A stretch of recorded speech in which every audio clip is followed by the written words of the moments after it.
Esther chapter 4. When Mordecai learned all that had happened, he tore his clothes and put on sackcloth and ashes, and went out into the midst of the city. He cried out with a loud and bitter cry.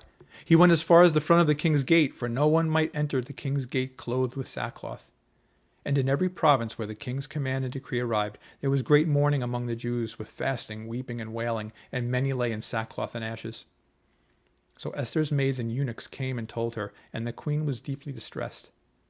Then she sent garments to clothe Mordecai and take his sackcloth away from him, but he would not accept them. Then Esther called Hathach, one of the king's eunuchs, whom he had appointed to attend her, and she gave him a command concerning Mordecai to learn what and why this was. So Hathach went out to Mordecai in the city square that was in front of the king's gate. And Mordecai told him all that had happened to him, and the sum of money that Haman had promised to pay into the king's treasuries to destroy the Jews. He also gave him a copy of the written decree for their destruction, which was given at Shushan, that he might show it to Esther and explain it to her, and that he might command her to go into the king to make supplication to him and plead before him for her people. So Hathach returned and told Esther the words of Mordecai. Then Esther spoke to Hathach and gave him a command for Mordecai.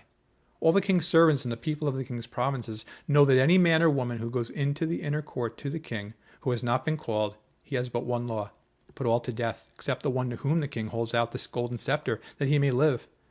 Yet I myself have not been called to go into the king these 30 days. So they told Mordecai Esther's words. And Mordecai told them to answer Esther, do not think in your heart that you will escape in the king's palace any more than all the other Jews. For if you remain completely silent at this time, relief and deliverance will arise for the Jews from another place, but you and your father's house will perish. Yet who knows whether you have come to the kingdom for such a time as this? Then Esther told them to reply to Mordecai, go, gather all the Jews who are present in Shushan and fast for me. Neither eat nor drink for 3 days, night or day. My maids and I will fast likewise, and so I will go to the king, which is against the law, and if I perish, I perish. So Mordecai went on his way and did according to all that Esther commanded him.